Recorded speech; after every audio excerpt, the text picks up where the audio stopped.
Hi Harish, welcome to this interview. We will record this and publish on social media. I Yeah, hope. okay, sir. Good morning, Yeah. sir. Good morning. Harish, you have around 2.5 years of experience in IT space. Uh, Yes, sir. can you brief about yourself? What sort of experience you have, and then we can start discussion from there. Yeah, sure, sir. Thank you for giving me this opportunity to introduce myself. I am Harish. I am from Hyderabad. I completed my graduation in 2021 from Lovely Professional University. Since then, I have been working in Capgemini as a DevOps engineer. I started my journey as AWS DevOps trainee and then junior DevOps engineer. So I'm currently working in a project which is a network communication project. It is a US based project and it is a microservice project. And in the project, what we do is we will manage the network elements such as there will be OLT and ONE devices. So we will make sure that we will there is a GUI for that, and it is useful for the network administrators to manage the customer services like who has the which connection. And it is a microservice based project, and we store all the data in GitHub, and we use Git as our version control system. And I have expertise in various AWS services like IAM, EC2, VPC, and S3, all those things. Mhm. And I have experience in writing Docker files and Jenkins pipeline files, which are used to building the Docker image and pipeline. Okay. And I have experience in Ansible also. Yeah, that's it, sir. So this role is that of AWS technical consultant with Infosys. Yes. Just let me give you a brief about this role. In this role, you will be expected to work with multiple customers and solve their problems, understand their situation, find out certain gaps in their systems, and then based on maybe automation or your consulting skills, you will be implementing those solutions as well. Have you done that sort of work in your current job? No, sir. Actually, we had meetings with the clients, but I never directly. Actually, our pipeline team will have every week call. I mean, internal call will be there every day, but we have pipeline call every Tuesday. So we had meeting with the clients, but not consultants like this. Is it more of a product that one product that you are working on specifically? Yes, sir. It's a problem. Actually, the company has the OLT and ONE devices. I mean, it is an US based company, Huntsville. And you So have like only experience with one customer. Do you yeah, understand that different customers will have different requirements, different? yeah. So they have actual How? different. Yes, sir. Yeah, you go ahead. Yeah, I know different customers have different requirements, but from the beginning, I've been the one project only. Actually, once I joined, I got the training for this project only, and I'm in continuing in the same project. This project is going to end in the next March, but yeah, after that maybe I can get new project if I stay here. Okay, let's discuss about your AWS skills then, because the role Okay. is mainly focusing on AWS consulting role. Yeah. What sort of how do you manage your different AWS environments? How do you manage your dev, staging, QA, prod environments in your company? So we follow Git branches strategy in Git. So there will have different branches like a dev branch and mainly one master branch is there. So and then we have different feature branches and developers work on the different features and the mind code will go to the production server. Sorry, sir. Yeah, mind code will go to the production server, and we have different pipelines for the each branch. We use multi-branching pipeline strategy. So whenever a developer commits a code, it will go to the complete life cycle, and we use AWS to create the instances for the developers whenever they want to test their code locally.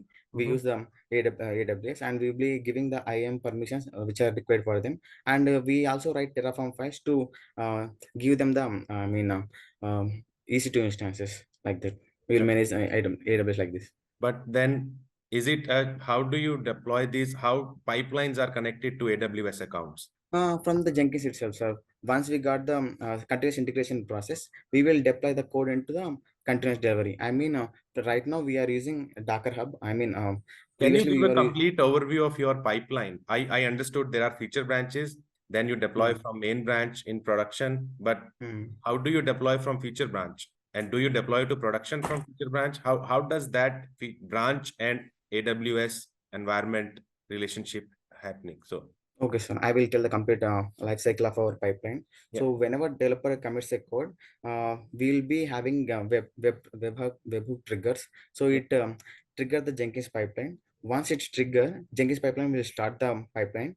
So there will be different stages. Like first it will be Git checkout. Anyway, it will be passed because it is directly connected to the Git. And then we have build stages. It will done through. It actually is Java based project. It will be done through the Maven, and then we have unit testing, and then we have code scanning through Sonar, and then we will be building the Docker images with the Docker, and then we will be push that image to the any private registry. Previously we were using Docker Hub, now we are pushing to the ECR. Recently we migrated to ECR, and then we will deploy that to EKS cluster.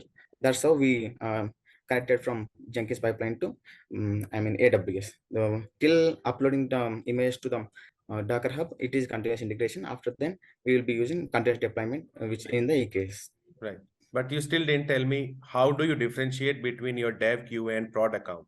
How will your pipeline know that I have to deploy from a feature branch and I have to deploy to some dev account? So actually, there will be different pipelines, right? Whenever if you generally feature branch will only, fe- master branch will have separate pipeline every time, and feature branch will have to have separate pipeline. Whenever if you want to go for the release, then we will merge the feature branch to the main branch. Then it will go for the production. Likewise. Okay. So these are different pipelines, Yes, sir. or is it same pipeline but some sort of branching awareness? No, sir, completely different repositories will be there.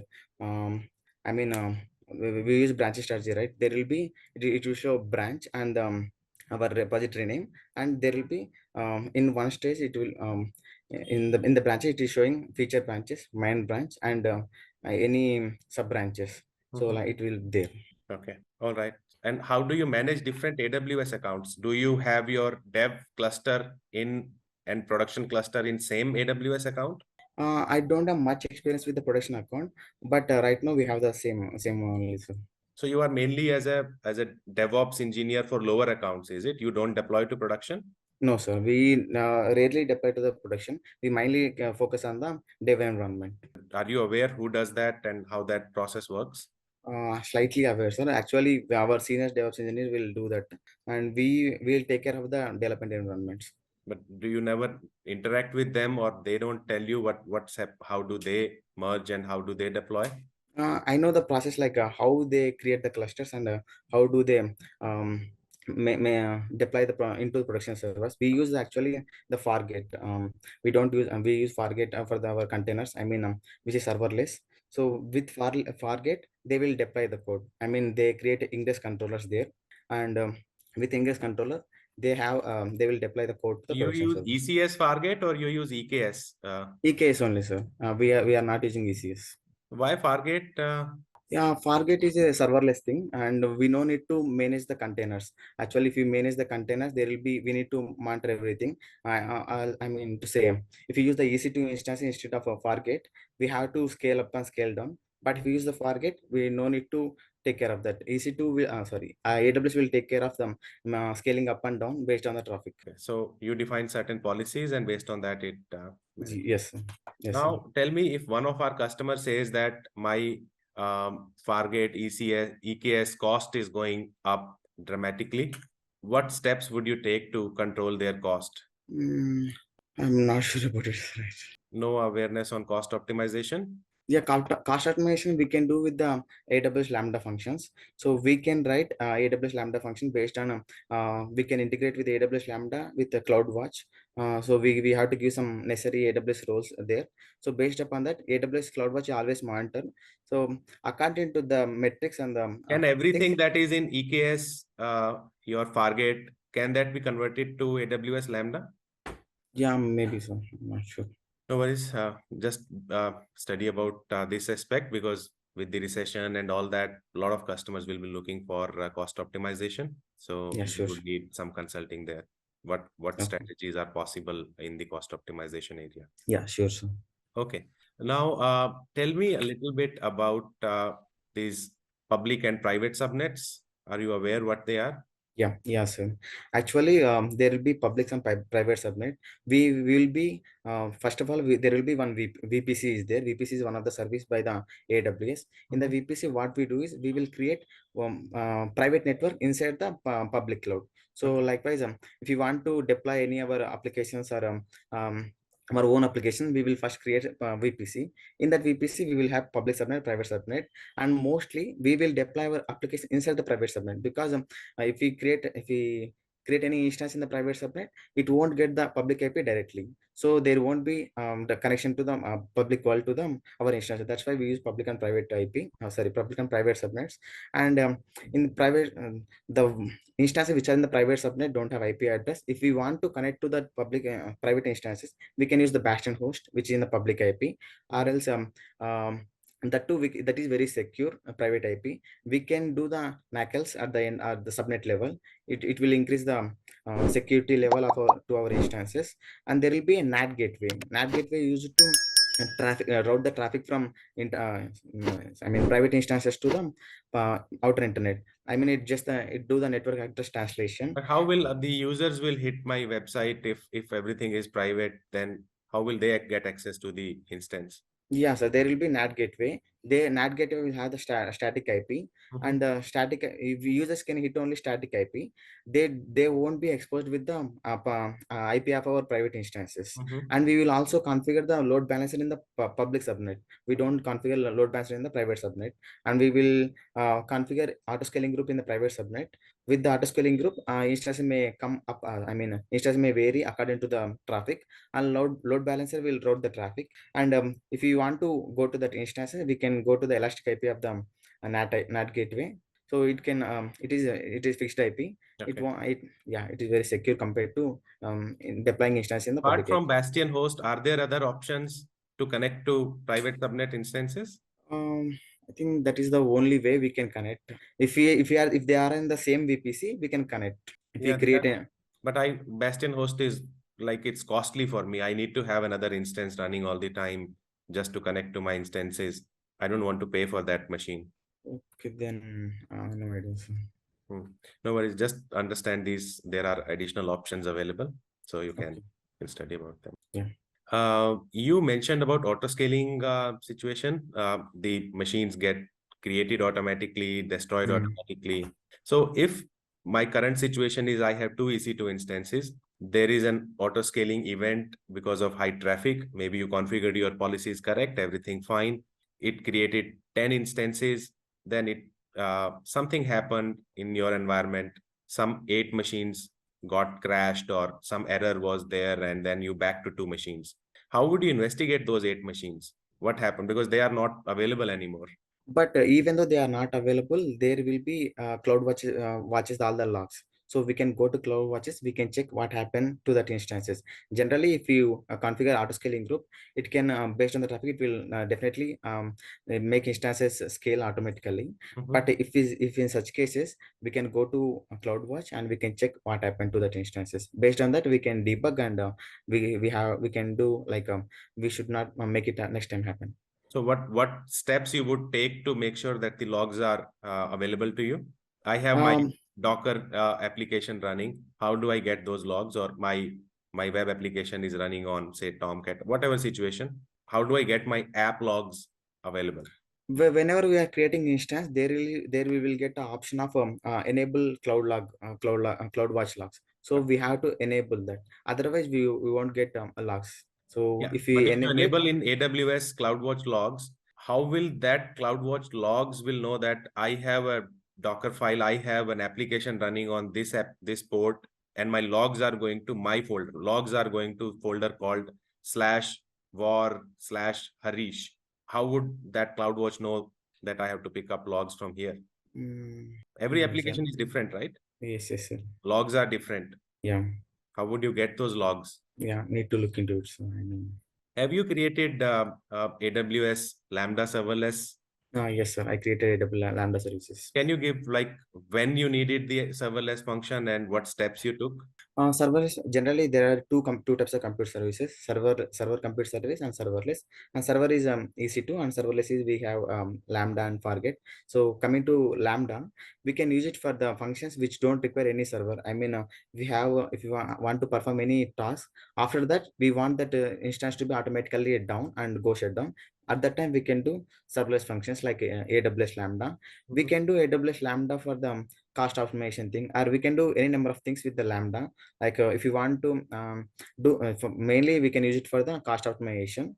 Mhm. For cost optimization, we can say like if there are any unused EBS snapshot, we can write a simple function for that AWS Lambda function. It will check for the all the instances, it will check for all the volumes, and it will check for the snapshot. And we can write the conditions there. If condition like if the snapshot is not connected with the volume, we can delete it. Otherwise, we can check like if your snapshot is connected with the volume but the volume is not connected with the instance, then you can delete it. Likewise, we can make sure everything is deleted. This is one type of cost optimization. And we can even write the Lambda function for the S3 also. If S3 none of the object is retrieved from last certain days, we can delete the S3 buckets. So likewise, we can Have do you many things. implemented this setup?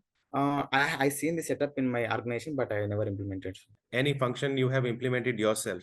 No, sir. No. What sort of language are possible? What sort of platform you would choose if you have to write some function? Python.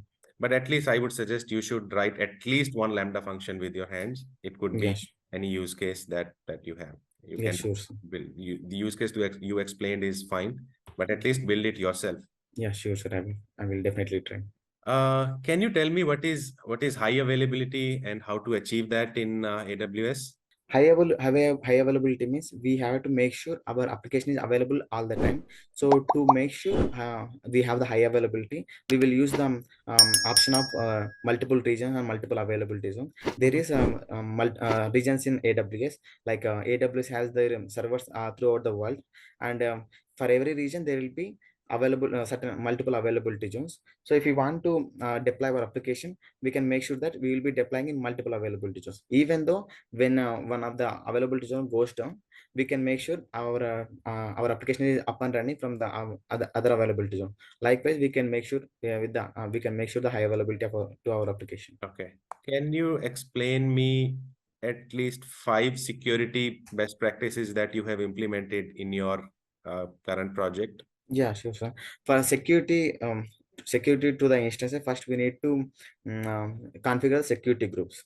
So security groups are the one which control the incoming traffic and outgoing traffic. Mostly, we will control the inbound traffic only. We will give the only required traffic. Likewise, if you want to only 80 port number 80, we will just give, yeah, we will just allow a port number 80, and anyway we will allow the SSH connection. So likewise, this is one type of security measures. And one more security is we can do it at the subnet level, which is NACLs, network access control list. We can we can create the certain rules like what are the IPs which can come into, or with the NACLs we can also deny rules will be also available.